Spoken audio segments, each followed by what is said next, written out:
আমাদের দেশ এখন অনেক আপডেট, অনেক উন্নতির দিকে এগিয়ে যাচ্ছে। তাই এখন মানুষ আর পকেটে টাকা রাখে না, বিভিন্ন ইউপিআইয়ের মাধ্যমে টাকা লেনদেন হচ্ছে। এক কথায় বলা যেতে পারে আস্তে আস্তে পুরো লেনদেন ক্যাশলেস হতে চলেছে। কিন্তু আমরা যেসব ইউপিআই ব্যবহার করে থাকি, যেমন ফোনপে, পেটিএম, ভীম, অ্যামাজন পে, তারই মধ্যে একটি খারাপ খবর, সেটি হলো পেটিএম বন্ধ হতে চলেছে ফেব্রুয়ারিতেই। কিন্তু কেন বন্ধ হতে চলেছে, তার কারণ বা কি?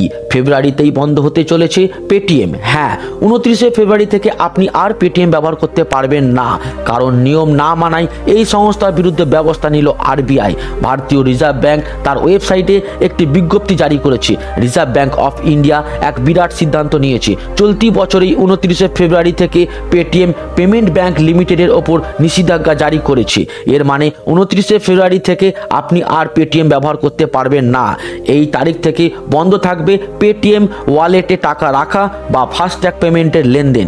নিয়ম না মানার কারণেই সংস্থার বিরুদ্ধে এমন ব্যবস্থা নিল আরবিআই। ভারতীয় রিজার্ভ ব্যাংক তার ওয়েবসাইটে একটি বিজ্ঞপ্তি জারি করেছে।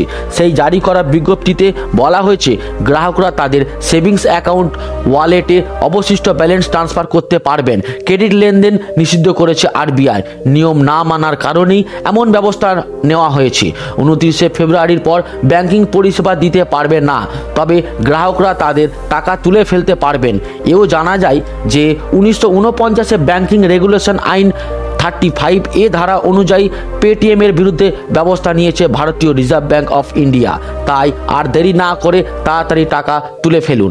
এই রকম আরও ভিডিও পেতে আমাদের অ্যামেজিং মোটিভেশন চ্যানেলটিকে লাইক অ্যান্ড সাবস্ক্রাইব করে রাখুন ও ফেসবুক পেজটি ফলো করুন।